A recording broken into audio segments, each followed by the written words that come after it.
yang mencoba bermain bertahan dan keduanya bermain terbuka. Dan terlihat sekali bahwa Benny Dolo dan Rahmat Darmawan menginstruksikan pemainnya untuk bisa menang pertandingan di pertandingan 45 menit ini.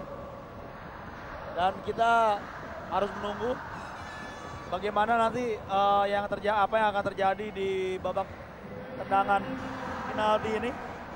Banyak orang bilang bahwa tendangan penalti, penalti ini adalah babak yang saling untung-untungan, dan kita akan melihat siapa yang lebih beruntung nanti. Ya, ini sudah kita saksikan bahwa memang 45 menit yang ditampilkan di babak pertama atau 45 menit pertama ini memang boleh dibilang sangat baik. Kedua tim sama-sama mencoba melakukan tekanan demi tekanan, berusaha untuk melakukan serangan melalui sektor sayap. Tetapi memang sama-sama bisa kita saksikan, kedua tim tidak memiliki playmaker atau pengatur serangan yang mumpuni, yang mengatur arah bola. Ya, dan ini menarik kita melihat bagaimana Persija membeli banyak pemain. Yang pemain justru high profile dan pasti sangat mahal. Tapi mereka tidak memiliki seorang playmaker. Tidak membeli playmaker yang bisa mengatur jalannya pertandingan, mampu menjadi papan pantul bagi tim, pemain yang bisa mengatur ritme pertandingan, dan itu yang dibutuhkan Persija kali ini. Seharusnya mungkin pelatih Rahmat mengharapkan fungsi ini dijalankan di Dirga Lasut, tapi faktanya terjadi di lapangan. Dirga memang pemain yang cukup baik, bahkan cukup punya peran di pertandingan kali ini, tapi dia tidak memiliki kapasitas setinggi itu. Ya, ini juga yang menjadi sebuah pertanyaan bahwa kita memang mencoba mengulas tentang apa yang dilakukan oleh pelatih Rahmat Darmawan. Musim lalu sendiri pun juga Rahmat Darmawan sempat melakukan hal yang sama ketika bermain terlalu banyak pemain dengan sektor sayap. Seperti yang dia lakukan di tim Arema Malang, lalu juga Persebaya Surabaya, di mana ia bahkan sempat mengganti-ganti beberapa pemain seperti lalu ada Julio Larea, lalu juga sebelumnya ada Patrice Nzeko, sampai akhirnya mendapatkan Ishak Pupo di akhir musim kedua. Dan akhirnya dengan Ishak Pupo lah baru permainan Persebaya tampak lebih rapi karena memiliki playmaker. Ya, ini juga menjadi PR bagi Persija. Mereka butuh playmaker, dan kita lihat rekam jejak dari Rahmat Darmawan sendiri. 2 musim lalu di Arema dia punya cukup banyak striker. Banyak pemain tengah, tapi tidak satupun playmaker. Akibatnya Arema tidak optimal di musim itu. Dan itu terjadi lagi, berulang lagi di Persebaya. Sampai akhirnya tadi yang Anda katakan bahwa menemukan Ishak Pupo. Dan saat ini PR terpenting bagi Persija adalah menemukan playmaker. Dan ini menarik jika kita melihat bagaimana Sriwijaya juga bermain di pertandingan tadi. Mereka juga butuh playmaker. Tapi kalau kita melihat dari line up, sekian banyak pemain ini yang kita lihat yang mungkin akan bermain banyak di pertandingan kedua nanti. Sriwijaya menyimpan beberapa pemain. Masih ada Sakir Sulaiman, masih ada misalnya Alan Marta, masih ada Rafael Maitimo yang praktis. Saya rasa bisa saja diplot menjadi pengatur serangan nanti. Ya, dan ini seperti siapakah yang akan dilakukan atau juga diturunkan oleh kedua tim. Dan ini akan menjadi sangat menarik karena memang kita tahu kedua penjaga gawang yang tampil di tim ini dua-dua ya. Dian Agus yang juga masuk tim nasional Indonesia, begitu juga dengan Andri Tani Ardiasyah. Dua penjaga gawang dengan label merek yang sama, sama dari timnas. Betul sekali.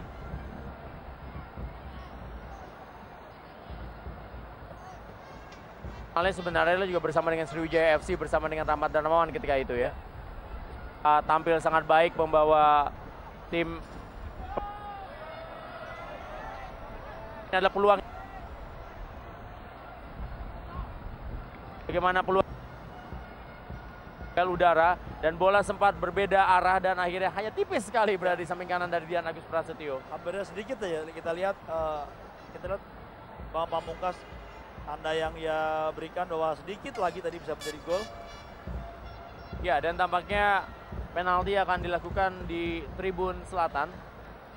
Dan kita akan lihat siapakah yang akan melakukan tendangan penalti terlebih dahulu, akan ke Persija Jakarta atau juga Sriwijaya FC. Dan juga jumlah penonton yang hadir semakin membludak di Stadion Utama Gelora Bung Karno, Senayan, Jakarta. Ya, dan mungkin perlu kita informasikan juga bahwa pemenang dari adu penalti ini akan mendapatkan poin 2 dan yang kalah akan mendapatkan poin 1.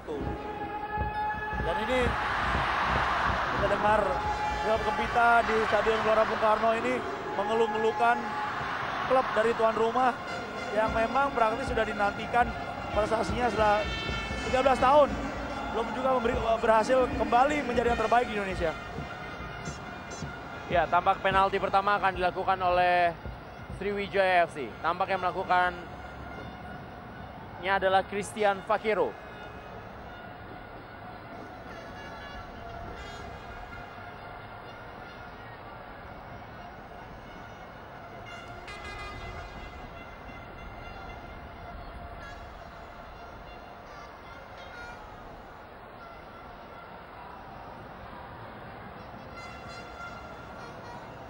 Andritani melawan Christian Fakiro dan kita lihat siapa yang akan tertaklukkan. Secara teori ini adalah pertarungan 1 lawan 1, namun faktanya adalah pertarungan mengambil ancang-ancang ya. Christian Fakiro. Sudah dibunyikan Christian Fakiro. Mas 1-0 unggul Sriwijaya FC. Sangat keras kita lihat. Tidak mampu dibaca dengan baik oleh Andritani. Penendang pertama adalah Bambang Pamungkas dari Persija Jakarta. Saya rasa sangat jitu untuk memilih Bambang sebagai penendang pertama karena pemain ini adalah pemain yang selalu dianggap mampu menjadi motivator bagi rekan-rekannya, dan yang paling penting adalah publik Jakmania menantikan aksi Bambang Pamungkas.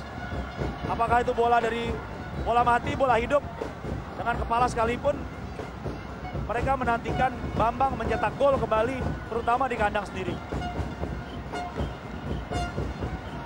Ya, tampak mengambil ancang-ancang Bambang Pamungkas kali ini.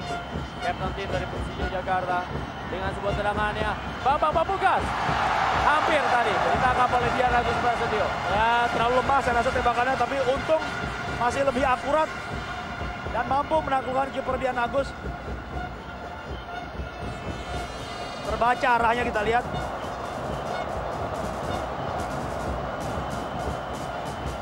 Kita lihat bagaimana tendangan penalti dari Bambang Pamungkas. Hampir saya tadi ditangkap oleh Dian Agus Prasetyo.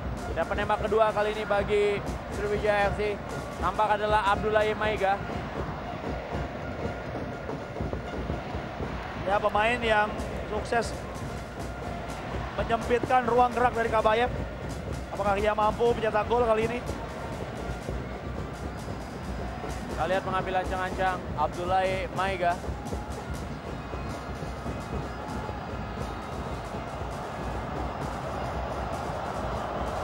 Dengan sebuah tekanan kali ini Abdullah Maiga membuat gerakan tipu dan mengecoh.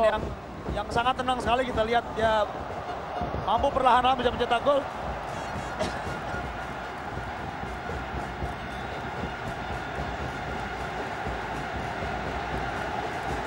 Ismet Sofian. Persija menempatkan 2 pemain seniornya, 2 pemain yang disebut sebagai pemain paling lama memperkuat tim ini, 2 pemain yang ya sedikit lagi mungkin akan meraih titel legenda di Persija untuk menjadi penendang pertama dan kedua. Ya, kita lihat kali ini Ismet Sofian sangat baik. Dua sama kita lihat posisi sekarang. Dan menjadi lebih menarik. Kita masih menantikan penendang ketiga, keempat, dan kelima.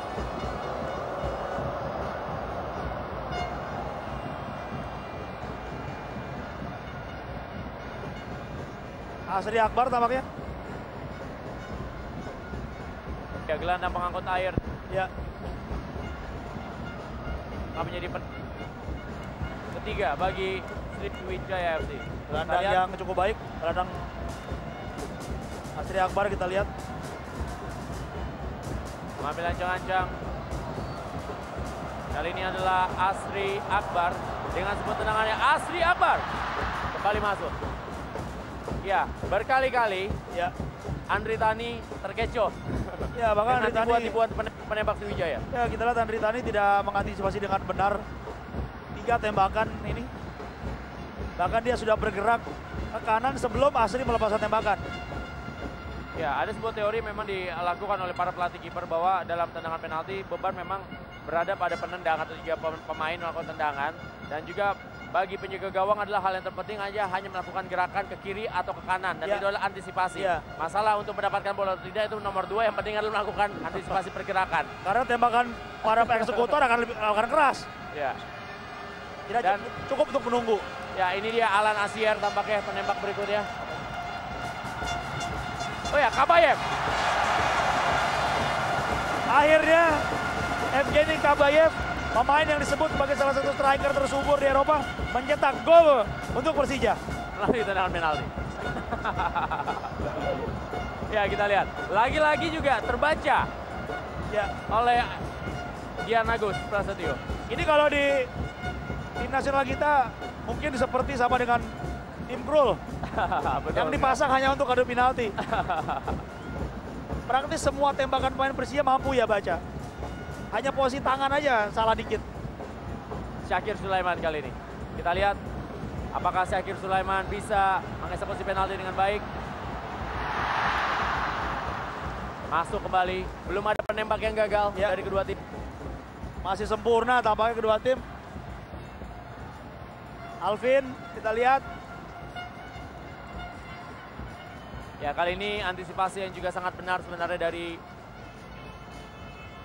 Andri Tani dan Alvin Tua Salamoni yang akan mengambil tendangan penalti. Pemain yang pernah memperkuat tim RCVC dan kabarnya juga pemain ini sebenarnya juga yang diminati untuk bertahan di RCVC, tapi Ya. Alvin memilih untuk hijrah ke Arema Malang.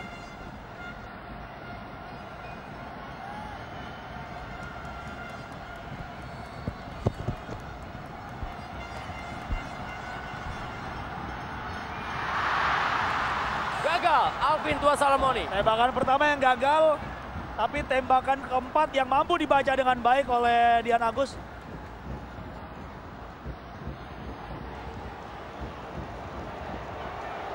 Dan Ferdinand Sinaga. Ya, pemain yang selalu mampu mengundang sorak di GBK ini. Menjadi idola dalam tanda kutip tampaknya bagi kubu Jakmania.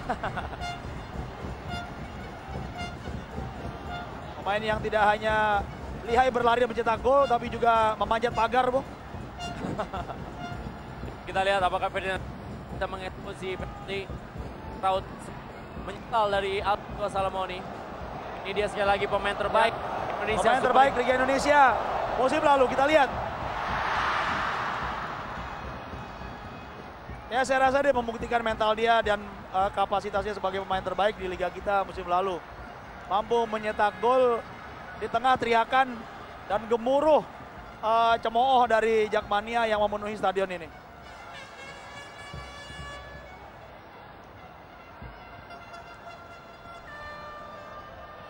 Ya, kita lihat bagaimana penalti yang dieksekusi dengan baik oleh. Dengan kemenangan ini membuat Sriwijaya FC berhasil meraih 2 poin. Ya,